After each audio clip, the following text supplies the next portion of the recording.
Em 90 segundos tu não faz nem um miojo, mas eu te ensino as matérias que tu tem até nojo. Então senta aí e começa a quebrar ATP pra ter energia pra tua mente processar e entender que a probabilidade de você ir bem no Enem tá ligada direto aos meus raps também. Então começa com humanas, só sei que nada sei, mas sei que saí da vida e pra história eu entrei. Se o clima esquenta e tua caneta falhou, fica tranquilo, a esfera dela dilatou com calor. Eu sou flúor com oxigênio, dá pra completar, evoluir melhor que o Darwin poderia imaginar. Se tinha uma pedra no caminho, pode crer que eu já chutei absoluto no rap. Eu nasci pra ser rei, crio uma sociedade aos modelos de Durkheim. O mecanismo dela própria é que diz pra onde vai minha inspiração. Thomas Edison dizia, é 1% e o restante o trabalho que fazia. Então senta o rabo aí que eu vou te ensinar. Sometimes rap is the best way to learn, rapá. Eu não compreendo, pero não puedo hacer. É só estudar e ouvir as dicas que eu dou pra você. Confere suas respostas e faz tudo com calma. Manda bem na redação, faz do fundo da alma. Esse é o tópico frasal, ainda tem argumentação.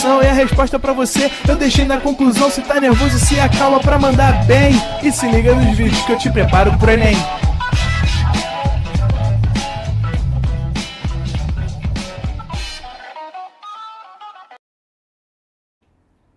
Estamos ao vivo, estamos online. Fala galera, fala indivíduos, fala alunos pro Enem, sempre um prazer inenarrável estar com vocês mais uma vez, mais uma noite, para a gente poder falar um pouquinho aí sobre filosofia. E vamos falar hoje de dois autores, vamos falar mais de um do que do outro, tá? Porque um é mais cobrado que o outro. Vamos falar hoje de Nietzsche, um autor alemão, e também Schopenhauer, outro autor alemão.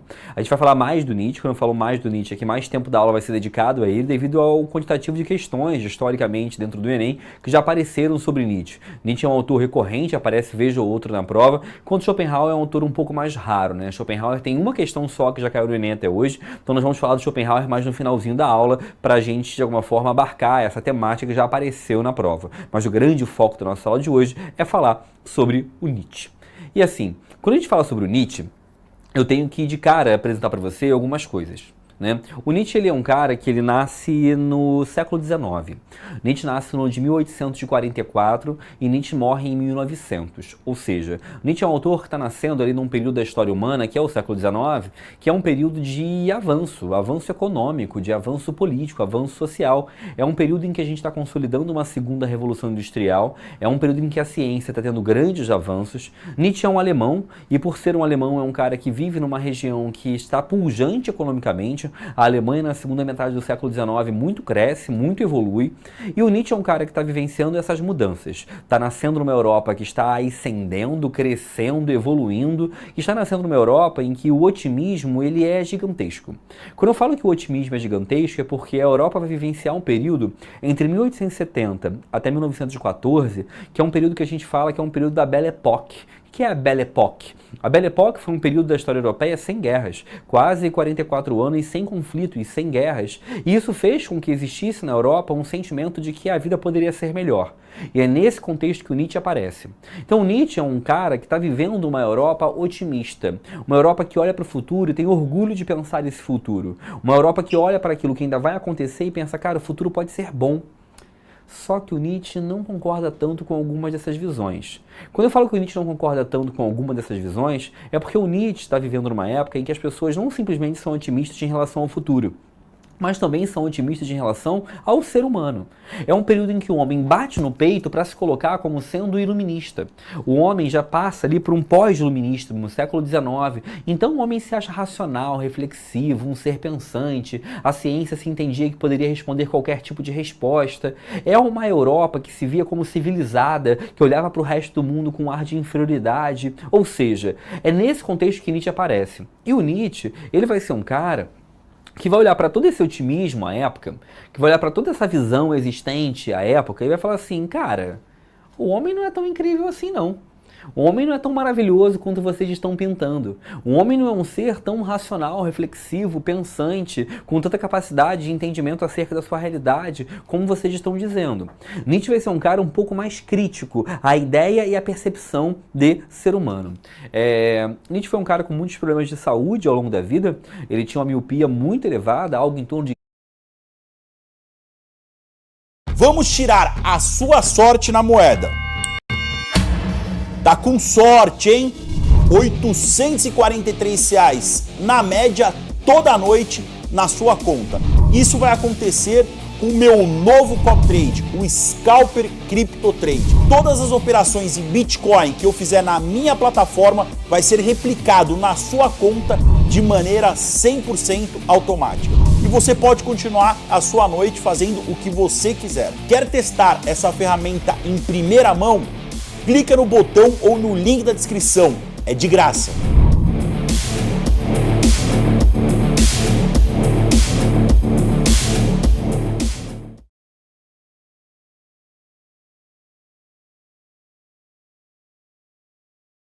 Vocês sabiam que o celular de vocês dava pra fazer isso aqui?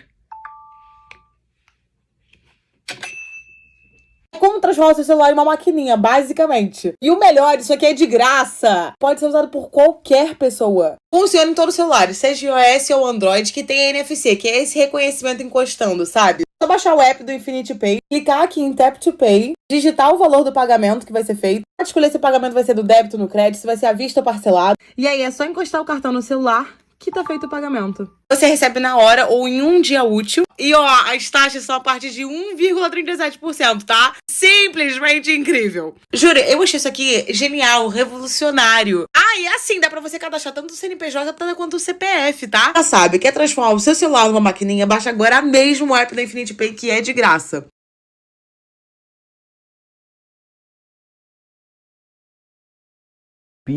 Da sua história, esquecer completamente, mas você não consegue.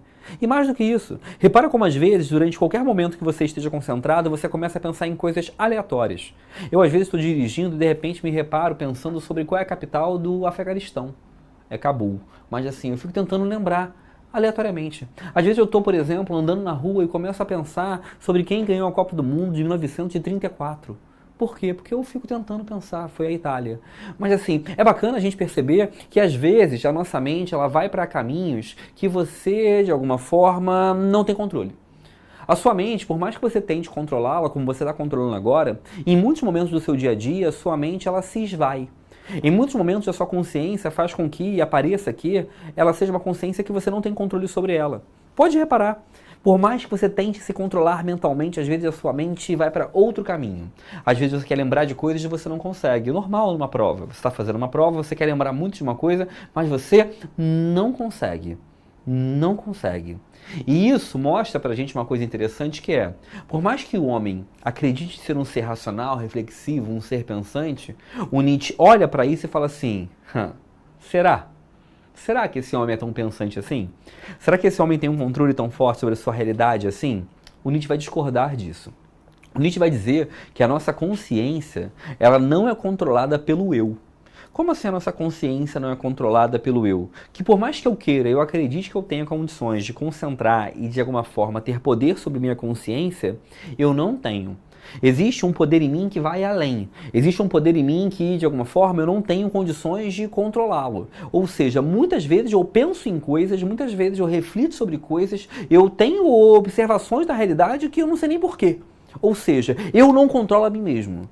E aí o Nietzsche vai falar assim, que tipo de homem é esse? Que tipo de homem é esse que se diz racional, que se diz reflexivo, mas não controla a si mesmo?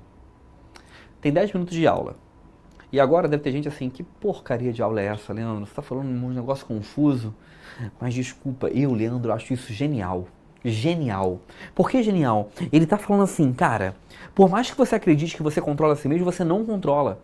A sua consciência, ela não é controlada por você mesmo. Ou seja, você não controla a você mesmo. E tu fala, porra, Leandro, mas como assim? Você não controla você mesmo. Por mais que você queira controlar sua mente, você não tem poder sobre ela. Então o Nietzsche vai falar assim, baixa a bolinha, homem. Pare de se acreditar ser tão racional. Pare de acreditar que você é tão reflexivo. Pare de se achar tão incrível. Pare de achar e ver o futuro com tanto otimismo. Pare de achar que o homem vai resolver todos os problemas. Não, não, não, não, não. O homem não tem poder total sobre si mesmo. Nietzsche, com essa ideia, está dizendo basicamente que existe uma parte da sua mente, existe uma parte da sua cabeça que você não tem poder sobre ela.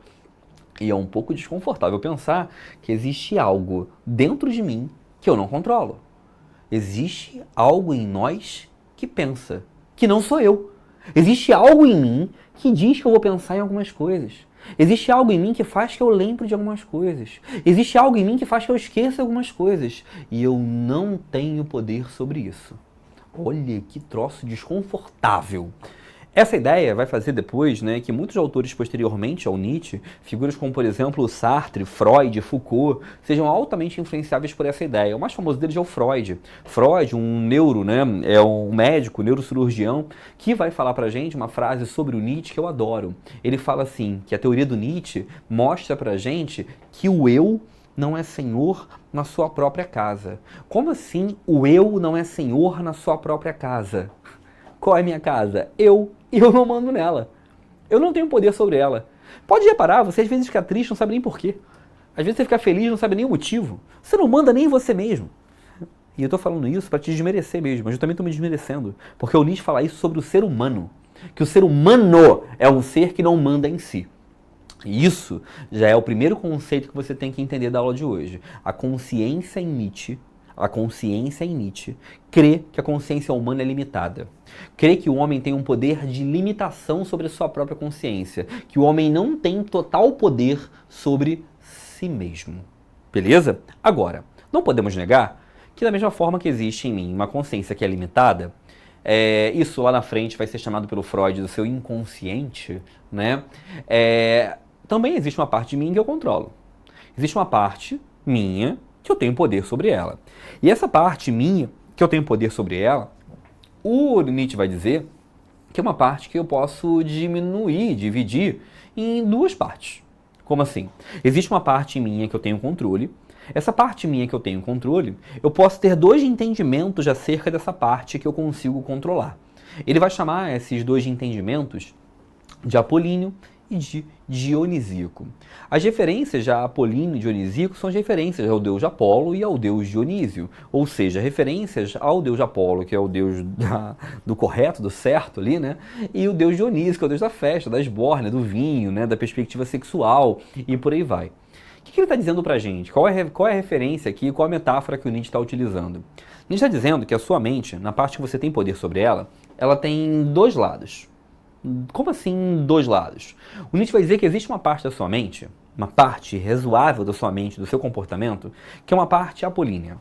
A parte apolínea da sua mente é uma parte voltada para medida, moderação, equilíbrio. É a parte da sua mente que manda você fazer o certo, o correto. É a parte que mandou você agora, às 6h30 da tarde, ligar aqui a aula e me assistir, porque você sabe que filosofia pode cair no vestibular. A parte apolínea é a parte que manda você estudar, acordar cedo, se alimentar bem, fazer exercícios. É a parte que manda você, de alguma forma, seguir uma vida um pouco mais moderada, equilibrada, na medida, na moderação, cumprindo as regras, fazendo certo, sendo racional a todo tempo. A parte apolínea é a parte que manda você ser educado com tudo e todos, é a parte que manda você cumprir aquilo que se espera de você, é a parte que pede de você moderação em todo comportamento, em todas as falas que você tem que cobrir todo mundo. Esse é seu lado apolíneo. E você tem esse lado. Mas também existe em você, segundo a visão do Nietzsche, um segundo lado. E esse segundo lado que existe dentro de você é um lado dionisíaco. O lado dionisíaco é um lado seu que é um lado mais instintivo. Ele vai dizer que é um lado mais sexual, e não sexual só ligado ao ato sexual em si, mas sexual que é um lado mais voltado às paixões, aos prazeres, ao corpo e por aí vai. Esse lado mais sexual, esse lado mais instintivo, esse lado mais apaixonado, é o lado das vontades, dos desejos, é o lado que você faz aquilo mais de forma impulsiva, é o lado que fala para você ter prazer a todo custo, que manda você realizar o que você bem entenda, que diz para você ter um sim à vida, um sim aos prazeres da vida, uma lógica hedonista, de busca do prazer e por aí vai. Todos nós, segundo Nietzsche, temos esses dois lados. Um lado que é o lado apolíneo, um lado que é o lado dionisíaco. O ponto é que para o Nietzsche, esses dois lados, eles têm níveis de importância iguais. Ué, Leandro, iguais? Sim. Existe um lado seu muito mais racional e um lado seu muito mais sentimental. Existe um lado seu que é muito mais moderado e um lado muito mais impulsivo. Existe um lado seu que é muito mais ligado à medida e um lado seu que é muito mais ligado ao instinto. E ele diz que esses dois lados têm um nível de importância igual. Na visão do Nietzsche, esses dois lados não devem ser um mais importante que o outro. Um não pode ter mais domínio sobre sua vida que o outro. Só que ele vai dizer que, na atualidade, por mais que as pessoas, evidentemente, até sejam dionisíacas em muitos momentos, as pessoas lutam, desejam e as pessoas queriam ser mais apolíneas. Como assim as pessoas queriam ser mais apolíneas? O ponto trazido aqui por ele é que existe na sociedade atual uma valorização do apolíneo. Existe no mundo atual uma sociedade que vangloria as pessoas serem moderadas, equilibradas, seguirem o certo, o correto, fazer aquilo que é esperado. Ele vai dizer que existe no mundo atual uma sociedade que vangloria você a fazer aquilo que é o esperado, né? Cumprir as ordens, ser racional o tempo todo, nunca ser instintivo, nunca se entregar às paixões e aos sentimentos. Ele vai dizer que isso é valorizado. E pode reparar, é mesmo. As pessoas valorizam, elogiam e enaltecem a pessoa que cumpre um monte de regra, que faz tudo que é correto. As pessoas enaltecem a pessoa que faz tudo certinho, que tem uma vida regrada, né? A gente vive um mundo onde você vai ter, por exemplo, um estímulo a literaturas, por exemplo, como 5 hábitos das pessoas altamente eficazes, 3 formas de ficar rico amanhã, 4 maneiras fundamentais para você se tornar uma pessoa mais produtiva.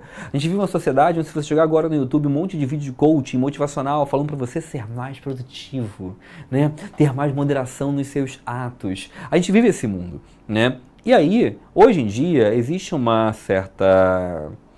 quase que uma normalização de que a culpa desse mundo é ligada ao capitalismo. E, de fato, algumas visões, como a visão marxista, com a visão de autores como Bill Churran, vão dizer, de fato, que a culpa disso é do capitalismo. É de um sistema que quer você produzindo mais, enriquecendo mais, gerando mais dinheiro e por aí vai. Só que o Nietzsche discorda. O Nietzsche acha que esse mundo que a gente vive hoje, que é um mundo que valoriza o apolíneo e que de alguma forma começa a negar o nosso lado dionisíaco, é um mundo que tem 2 outros culpados, que não é o capitalismo. Na visão do Nietzsche, os grandes culpados por esse mundo são, primeiro, Sócrates e Platão. Como assim Sócrates e Platão? Ele coloca como se fosse uma coisa só, porque ele vai dizer que o Sócrates foi o grande mestre de Platão e a obra de Platão reflete um pouco do pensamento de Sócrates. E ele vai dizer...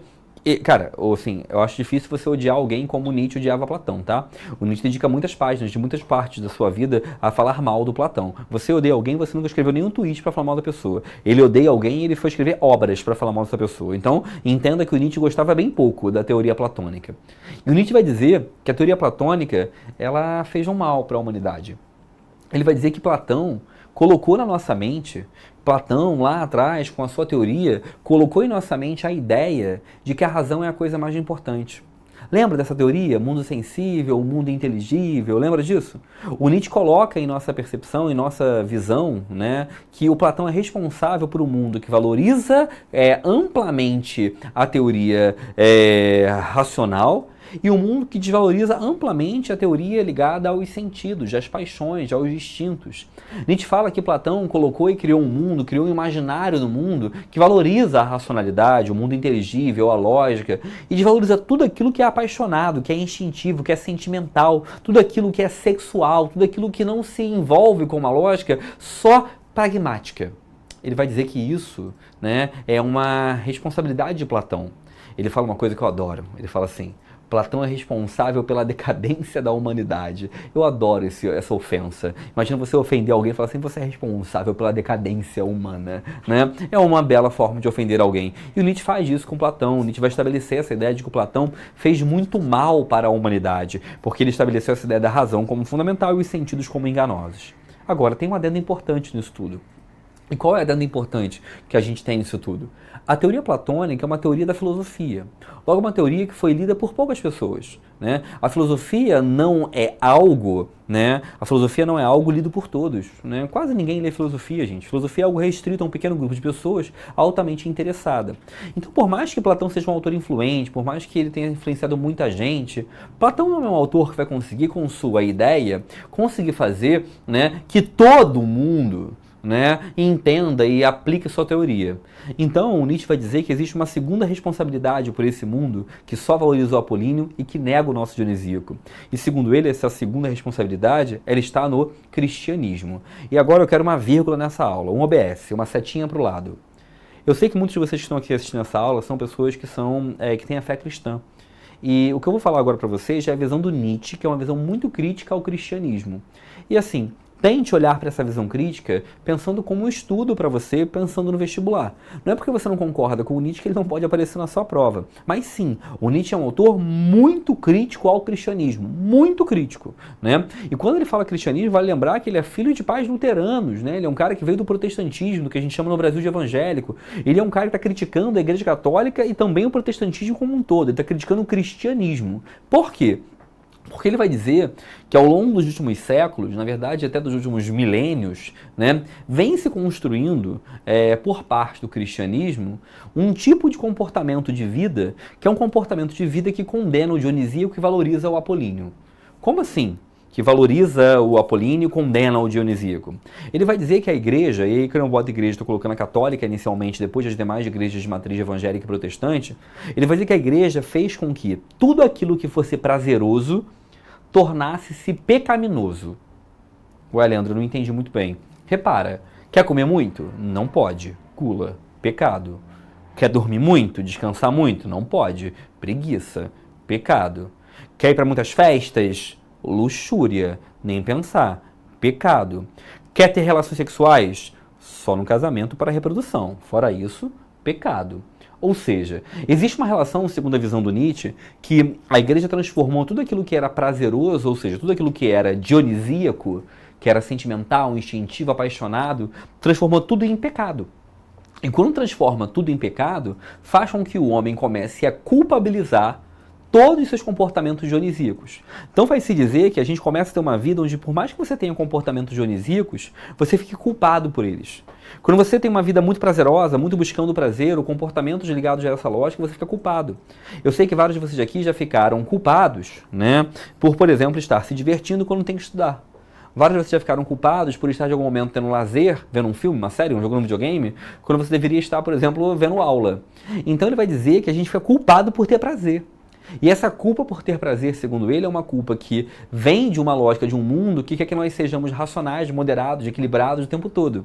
E que nega que a gente é um animal que também é instintivo, que também é apaixonado, que também é sentimental, né? Que também tem esse sentimento tão forte e tão intenso. Antes de continuar aqui, eu quero responder algumas dúvidas para a gente poder avançar com calma. Vamos lá. Vamos lá, deixa eu ver. Primeiro, Vicente Dutra. Esse Nietzsche encontrou um mundo positivado com bases certas e criou outro lado do mundo negativando tudo. É muito fácil encontrar as coisas prontas e por defeito em tudo.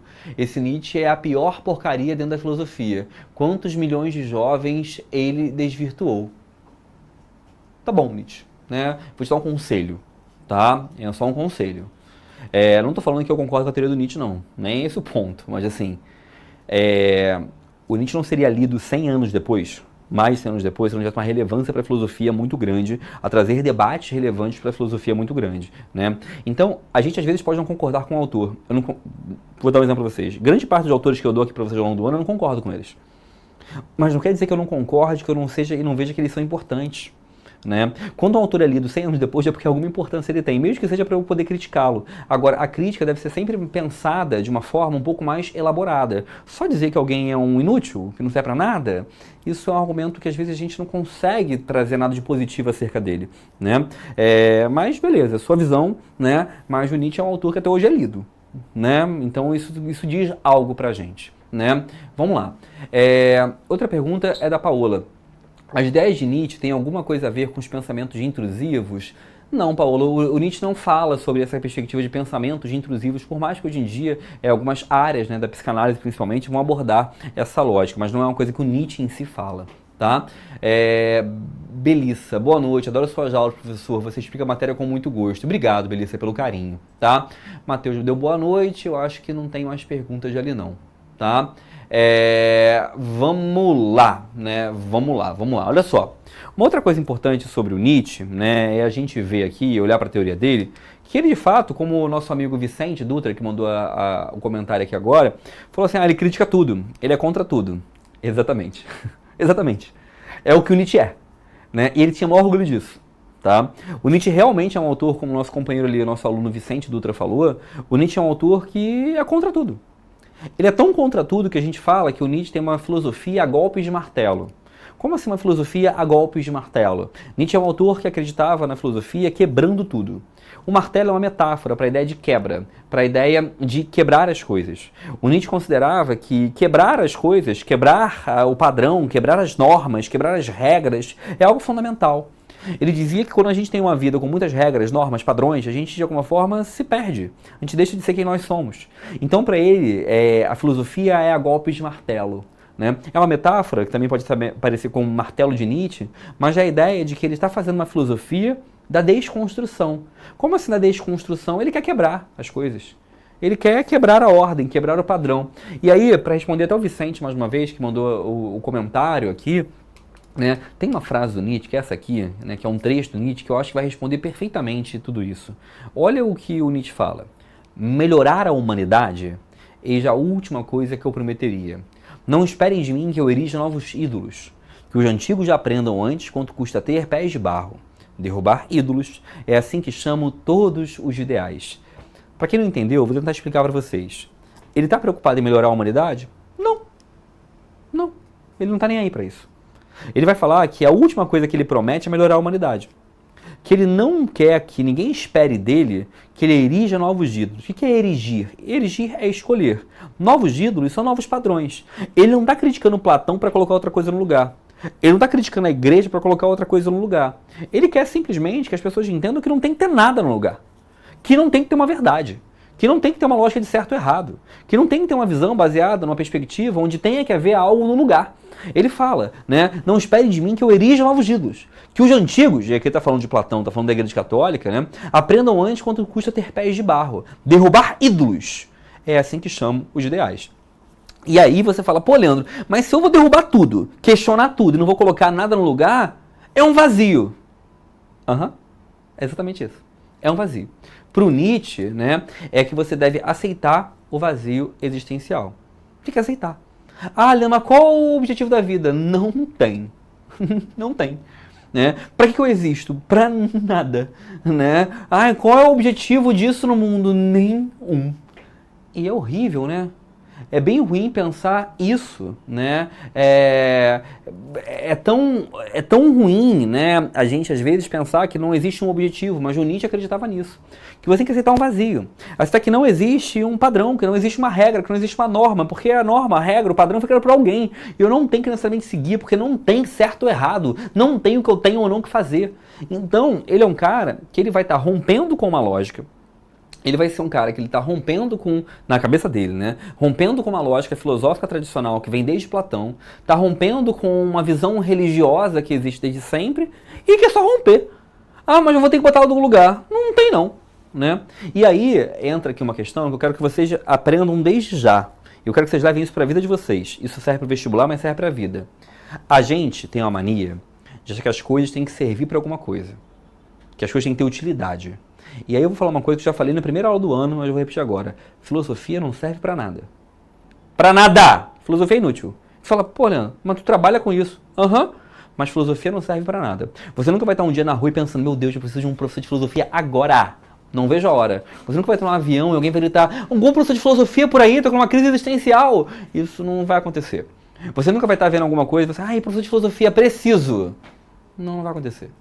A filosofia não é pra ser útil. Ela não nasceu para ser útil. O Nietzsche é a representação maior disso.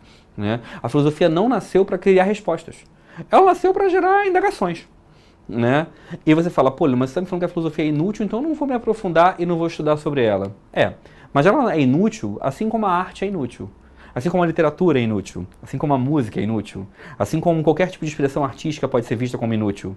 Inútil, quero dizer, eu estou aqui provocando vocês. É inútil do ponto de vista de não ser útil, como, por exemplo, vai ser um médico que vai curar alguém, ou um advogado que vai fazer algum tipo de processo, ou um engenheiro que vai construir uma ponte. A filosofia não constrói pontes, não cura pessoas, a filosofia também não vai, de alguma forma, fazer uma lei. Né? Mas ela tem outros tipos de preocupações que não são ligadas à utilidade. E é isso que o Kant quer trazer. Né? O Kant quer trazer exatamente isso, né? O Nietzsche quer trazer exatamente isso, que assim, é vazio. Eu só quero quebrar essa ideia de uma ordem, de um padrão, de uma vida que tem que ser racional o tempo todo, de uma vida que tem que ser baseada em comportamentos específicos o tempo todo. Ele quer quebrar, questionar esse ordenamento.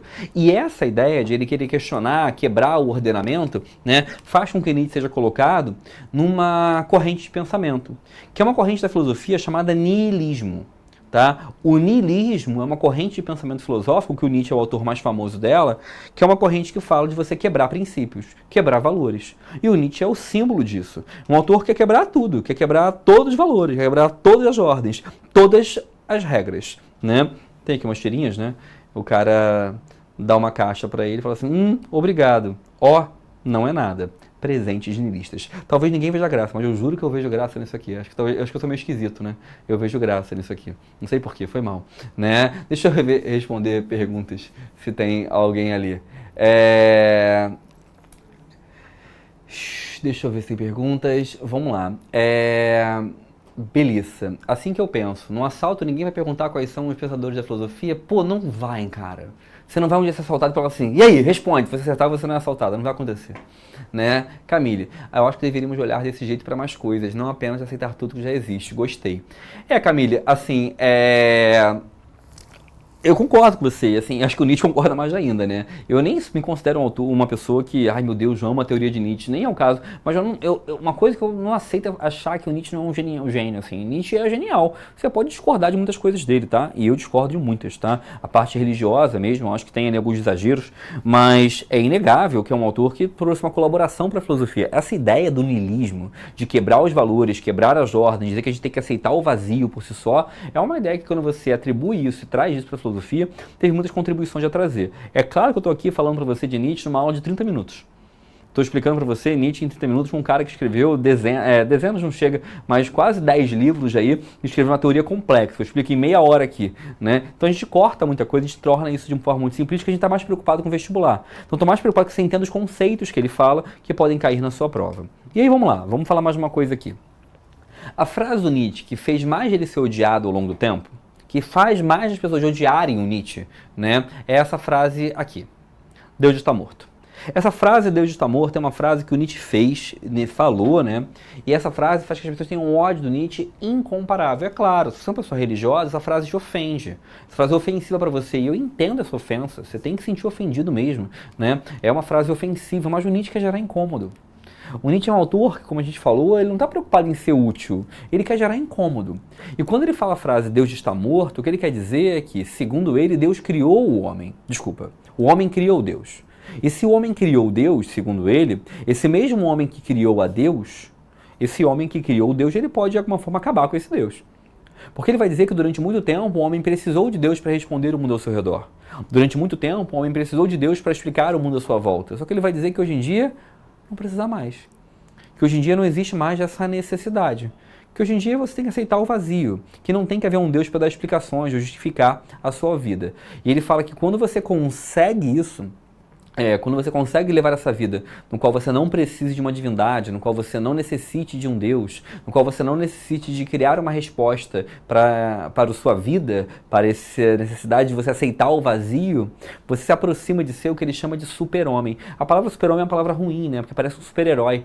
Mas a tradução seria algo como além-homem, né? E como essa palavra além-homem é muito ruim, normalmente a gente traduz, né, do termo do alemão para super-homem. O super-homem seria esse homem que desapega de valores, que não mais se necessita de Deus. É um homem que não mais depende de uma forma de pensar baseada somente em bom, mal, certo, errado, justo, injusto. É um homem que, de alguma forma, entende a complexidade do mundo, né?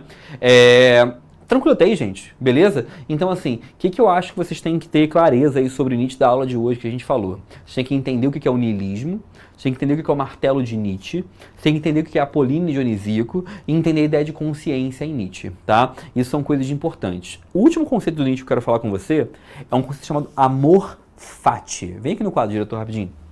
É um conceito chamado amor fati, né? O amor fati, ele é um conceito do Nietzsche, né?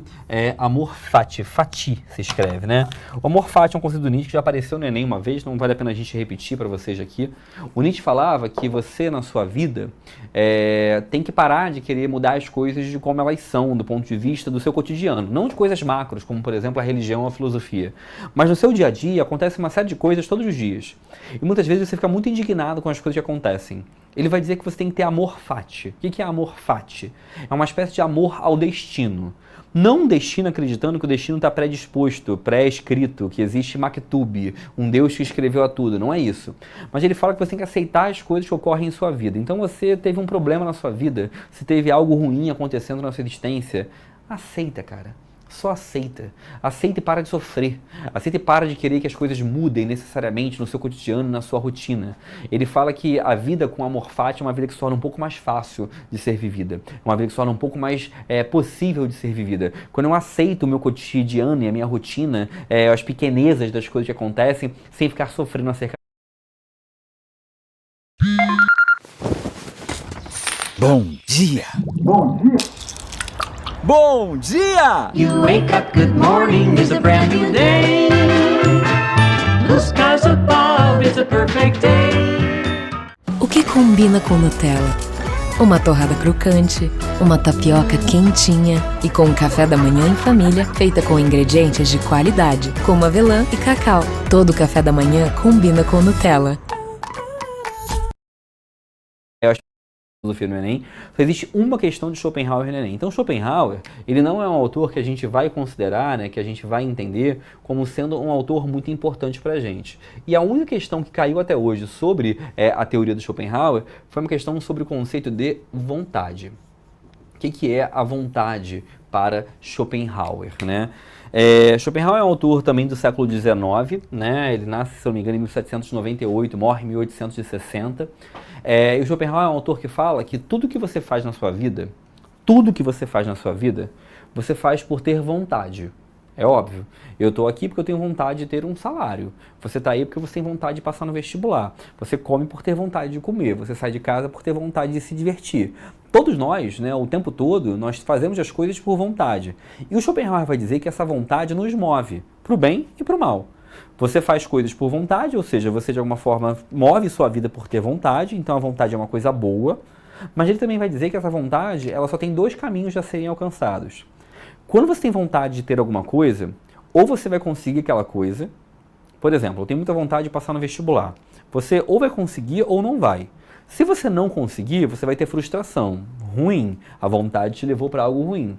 Ou você vai conseguir a aprovação e logo depois vai surgir uma nova vontade. Eu vou te dar um exemplo, né, que eu sempre dou nas minhas aulas. Lembra de você na escola? Quando você estava no 5º, 6º ano, você tinha vontade de olhar para as crianças lá do 9º ano e pensar, lá o 9º ano, pô, eles são incríveis. Aí um dia você chegou no 9º ano, você pensava, olha o ensino médio lá, pô, ensino médio. Aí um dia você chegou no ensino médio, e você olhava pro terceirão, pô, o terceirão. Um dia você chegou no terceirão, você pensa, ai, a faculdade. Você vai chegar na faculdade, você vai pensar só numa coisa, eu quero me formar. E quando você se formar, você vai pensar numa coisa, eu quero um emprego. Quando você conseguir seu emprego, você vai pensar, eu quero me aposentar. Porque é isso, né? A gente sempre tem uma vontade, ou a gente atinge ela, ou se você não atinge, você fica frustrado por não ter atingido. Então Schopenhauer fala que a vontade ela é o motor do mundo, ela é fundamental porque ela nos movimenta, mas a vontade também é triste, porque ou ela leva à frustração, ou ela leva a novas vontades. Então ele vai dizer que a gente vive uma vida onde as vontades vão nos movendo, e a gente fica permanentemente ou frustrado, ou tendo sempre novas vontades. E isso faz com que Schopenhauer fale que a gente precisa levar uma vida com administração interior. Como assim administração interior? Que você leve uma vida onde você tente controlar as suas vontades. Onde você leve uma vida em que você almeje, né, ter menos vontades. Ele fala que você tem que tentar levar uma vida mais ascética. O que é ascético? É uma vida com menos desejos, com menos aspirações, com menos vontades ao longo do seu cotidiano. É fundamental ter menos vontades, porque ele vai dizer que as vontades vão gerando só frustração. Ele fala que a vida com tantas vontades o tempo todo é sofrimento. Viver é sofrer. Então ele fala que eu tenho que tentar levar uma vida no qual eu tenha menos vontade. Não é que as vontades vão acabar. É impossível as vontades de acabar. Mas eu preciso ter menos vontades ao longo da minha vida, tá? Diretor, volta aqui rapidinho. né? E aí a gente encerra a aula de hoje. Eu quero que você lembre, assim, eu falei de Schopenhauer rapidamente, porque é um autor pouquíssimo cobrado nas provas, tem uma questão, e quando caiu esse conceito que é o de vontade, tá? Agora o Nietzsche não, o Nietzsche é um rei, parece vez ou outra, é importante que vocês tenham ele no radar de vocês para estudar mais próxima prova também, tá bom? Fiquem muito bem, excelente noite para todos e até a próxima. Valeu! Assista nossas aulas a hora que você quiser. Vem com o Pro, o cursinho online que mais aprova no Enem. Assine em proenem.com.br.